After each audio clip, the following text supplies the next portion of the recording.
wore the shirt with a crown on it because of Stephen King. I'm going to talk about the film The Life of Chuck, the new Stephen King adaptation directed by Mike Flanagan, who you may know as the director of The Haunting of Hill House and Dr. Sleep. This film is interesting because it fits into a lineage of King adaptations that we haven't seen in recent years, of stories that are not traditionally horror.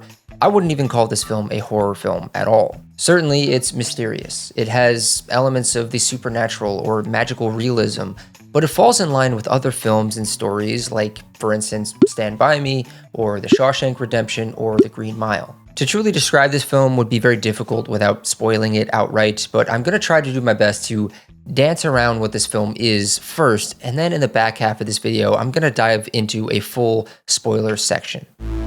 In The Life of Chuck, Mike Flanagan adapts Stephen King's novella into a poignant exploration of life's fleeting beauty and interconnectedness, told in reverse. The film begins in a crumbling world where entropy has taken hold. Technology fails, infrastructure collapses, and humanity faces its end with quiet resilience.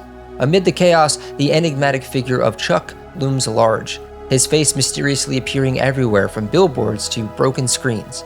As the story rewinds through Chuck's life, from his untimely death to his vibrant youth, it becomes a profound meditation on memory, love, and the infinite worlds that are contained within each human mind. With equal parts heartbreak and wonder, the film asks us to reconsider what truly matters in the time that we're given. Now, this is a film that's going to be divisive for many reasons, and one of the main ones that you'll hear all over the place is that the film is sentimental. It's saccharine. It is life-affirming. And all of these things, for one reason or another, have fallen out of favor within the mainstream these days. I can picture a whole generation of people, maybe say the same ones who cheered during the chicken jockey scene in Minecraft, who will watch this movie and say, "It's not that deep, bro." In fact, I don't really know if sentimentality was ever in vogue, and it feels as though sometimes in media, especially cinema, that sentimentality and cynicism are constantly at war. And I find that's a rather poetic framework for the human psyche. We're constantly like, all of this is meaningless unless we create the meaning ourselves. And I don't know if I was ever old enough to remember a time where earnestness wasn't seen as a weakness within a film, or cringe in the parlance of young people today. But this film features a lot of lofty dialogue and monologues delivered by an incredible cast of performers, some of which I'm going to highlight later on. But these monologues talk about the epic scope of the universe, the funny little ways in which we live our lives, and the meaning of it all, and the way we reduce sadness and suffering sometimes to the words, "This sucks." Sometimes, what else is there to say, really? It's a film that is realistic about the nature of life on this earth and our connection to people that we love, and also our connection to virtual strangers, and the way that those strangers impact us more than we know, and the way that we have an ability to impact strangers more than we know. I hope you don't mind that I'm being deliberately vague about this film, because it is a bit of a puzzle that sort of needs to be put together at the end of the film, even if you're someone who sees what's happening a mile away. I will say that I, in fact, probably did see what was happening about a mile away around the end of the first act. I think that I understood what was happening. But that being said, in my personal experience and opinion, it didn't take away from the experience by the end of the movie. I do think that this is a film where your opinion of it is greatly going to depend on where you are in your life. Personally, I'm getting older. I'm turning 29 in a few months, and nearing the age of 30 has given me a lot to think about in terms of my life, my career, my impact on others, and essentially what the next 50 years of my life are actually going to look like. I'm also in a particular period in my life where a lot of my friends are having children, they're getting married, and the introduction of children into my friends' lives, and my own brother had a child 4 years ago, and my niece has opened up a world of emotions that I didn't even know I was capable of having. And so films that are as life-affirming and sentimental and saccharine as The Life of Chuck tend to have more of an effect on me now than I feel like they would have when I was 18 or 19. So that's something to keep in mind when you're going to see this film. It might behoove you to take a little bit of stock of where you are in life. Maybe think about life before go to see this movie and see how you feel afterward. Now, I just want to highlight the positives here, because the words life-affirming are going to pop up in almost every single review that you'll find about this movie. Possibly even the negative reviews, because this film has a way of captivating you and putting a smile on your face, even if you don't like what it's going for altogether. There are 2 dance sequences in this film, and during both of them, my mouth started to get sore from grinning from ear to ear. And I do think I should address the message at the end of the film, which again, I'm not going to spoil just yet, but I came away from it being maybe a little bit let down by the fact that Mike Flanagan felt the need to spell out the message of the film for the audience and, in effect, dumb it down. But at the same time, I was also feeling this deep and profound sense of relatability and understanding and connection with what the film was trying to say, which, without spoiling the movie, is effectively that you need to live life. You need to live life and try your hardest not to be bogged down with the question of when it's all going to be over. Because right here, right now, is what should truly matter. And the waiting for it to end can truly feel like the only option sometimes, when in fact, it isn't. Living is right outside your front door. And I'm going to say the thing that everyone loves to say, which is that I feel like this is a message that the world needs right now. And look, I'm going to slow down for a second because I know I'm just some guy talking about some movie on YouTube. But like, I'm living in the same universe as all of you people, presumably, and we all generally get the same news about what's going on in the world. The interpretation of that news may be different depending on where you're looking at it, but that's a whole conversation for another time. But things can look pretty bleak in the world, and sometimes we can resort to just saying this sucks as a means of coping with the uncertainty and the questions that we'll never get answers to, and the waiting for it all to possibly just go away forever. And I think that this film does have a way of affirming and pushing us and guiding us toward an answer for how to handle the shittiness of life, which is effectively that we need each other. And connection with other people is what makes life worth living. I'm going to backtrack and talk about how the performances in this film across the board are very good to great. Everyone in this film is given their moment to shine, and they have a little bit of an actor's monologue showcase. I would say that my personal standouts in the film were definitely Mark Hamill, who does an incredible job playing Chuck's grandfather. I also want to shout out Matthew Lillard, who is an actor that unfortunately does not get his flowers as much as he deserves, and is someone who I wish showed up in more things. He has a wonderful scene in the first act of this movie, and that was the first time that I got choked up in this film, the first of many. And I oftentimes think that he deserved a much different career than the one he was given. I also think Carl Lumley, who showed up in the latest Captain America movie, gave an incredible performance, and Chiwetel Ejiofor is also lovely in this, as he is in everything. Tom Hiddleston has admittedly very little to do in this movie, but with what he has to do, he is great. It is interesting that the marketing focused a lot on Tom Hiddleston, and I feel like he has possibly the least amount of screen time, but he does possibly have the most effective use of his screen time. And finally, Karen Gillan, who some of you may know as Nebula in the Guardians of the Galaxy franchise, the MCU, she's also wonderful. I also want to do a quick shout out to the voiceover of the film, which was done by Nick Offerman, and from my understanding, it consists of a lot of passages from the original novella that this film is based on. The narration in this reminded me a lot of another film, which is somewhat of an odd connection, but it reminded me of this film by Don Hertzfeldt called It's Such a Beautiful Day, a film that is easily in my top 100 films of all times somewhere. The more I've thought about it, the more connections I've made between The Life of Chuck and It's Such a Beautiful Day in terms of the overall message. I actually have a tattoo on my arm right here. Can you see that? Yeah, right here. That's taken from It's Such a Beautiful Day. It's Such a Beautiful Day feels like a spiritual younger brother to this film. It's a much more experimental, animated, and disturbing younger brother. So if you have ever seen It's Such a Beautiful Day by Don Hertzfeldt, this might be up your alley. Both films have a mix of sentimentality, of profundity, and profound insight into the nature of the universe, into our connection with each other, and with the joys of living.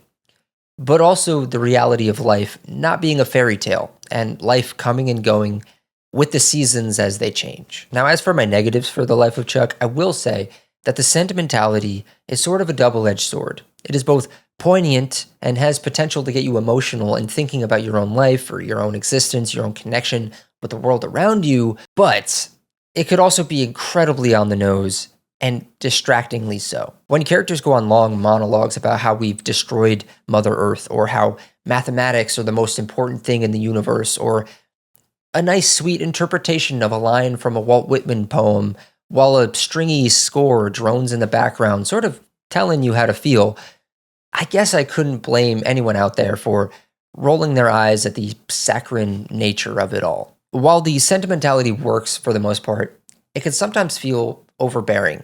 It feels as though Flanagan doesn't always trust the audience to grasp the message on their own, and there are moments where the film feels that it needs to spell things out, which just sort of dulls the impact. For instance, the final line of the movie kind of left a sour taste in my mouth. The pacing also feels a bit underwhelming. After the first act of the film, which is technically Act 3, things slow down. And as the answer to the great mystery at the beginning is slowly revealed, it doesn't feel like much of an aha moment as it does more of a, oh, that's sweet moment. And for as great as the performances are, they feel a little bit too much like borderline cameos, and it became difficult to latch on to any one character. Chuck isn't really a character in the first act of the film, and we finally meet a 39-year-old version of him before being introduced to a 10-year-old version of him, and structurally it just feels odd, and I think I was missing that kind of recurring character energy, something to keep me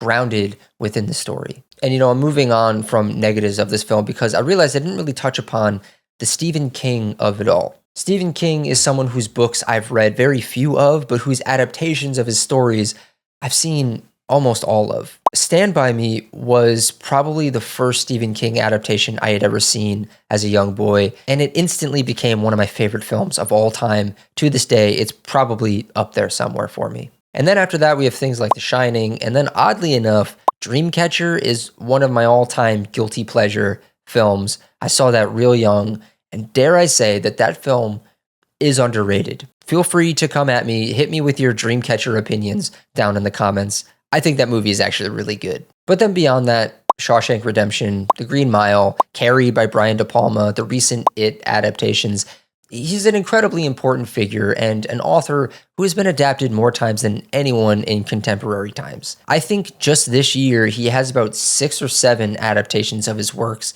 with The Monkey, This, The Long Walk, The Running Man, the It Welcome to Derry TV show, and I think there's one other one that I'm missing. He's probably been adapted as many times as someone like Shakespeare or Charles Dickens or Edgar Allan Poe, or I don't even know who else. But I really like when we get these glimpses of his stories that aren't pure horror. I looked it up, and Stephen King is 77 years old. The fact that we're getting a story like this, centered on death, on the impact that we have on one another, our impact on the planet, the joys of living, is really just extra special when you consider all of the things that Stephen King has already given to us. All right, so I'd like to get into a brief section of spoilers. So if you have not seen the film, I encourage you to stop this video right here and come back after you've done so.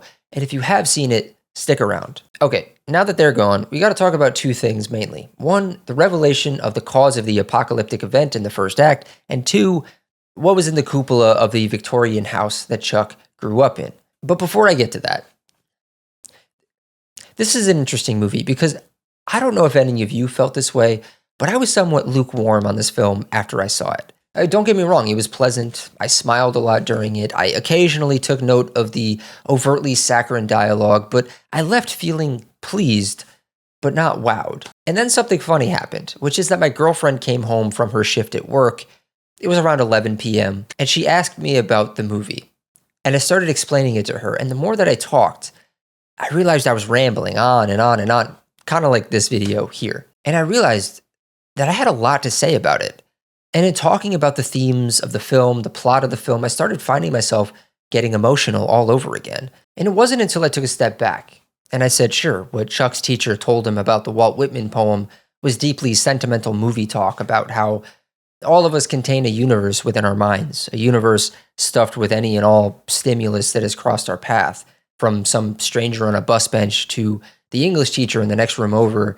They've all had a larger impact and get a chance at a second life, so long as they've been perceived. And we all get a shot at a second life in the minds of all of those around us, so long as we value connection above all else. That's the key to living into infinity. And there's a reading of this film, a poor one in my opinion, where you shrug and say, oh, so all of the people in the beginning weren't real?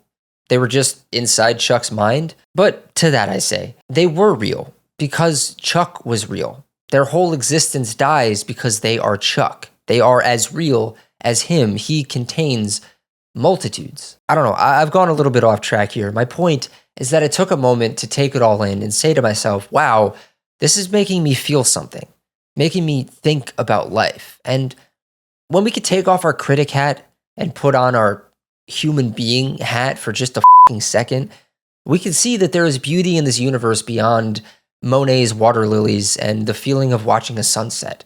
There are pleasures beyond eating chocolate cake and having sex. There is pleasure in knowing that you've connected with another person, that you've made an impact, that you're going to be a permanent fixture in their pocket reality within their mind. And then we get to the end of the film, the reveal of what Chuck's grandfather was hiding from him in the cupola, a room that shows you the impending deaths of those around you until one day it shows you your very own was a shocking revelation. And young Chuck seeing his 39-year-old self in a hospital bed and declaring out loud that he's not going to live as though he's waiting for this moment to come, but he's going to live blissfully, was truly a beautiful sentiment to end on.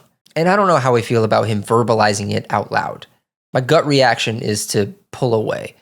But knowing that Chuck knows how he will die and knows he can't let that affect his life going forward was something touching. And it also mirrors the characters at the beginning.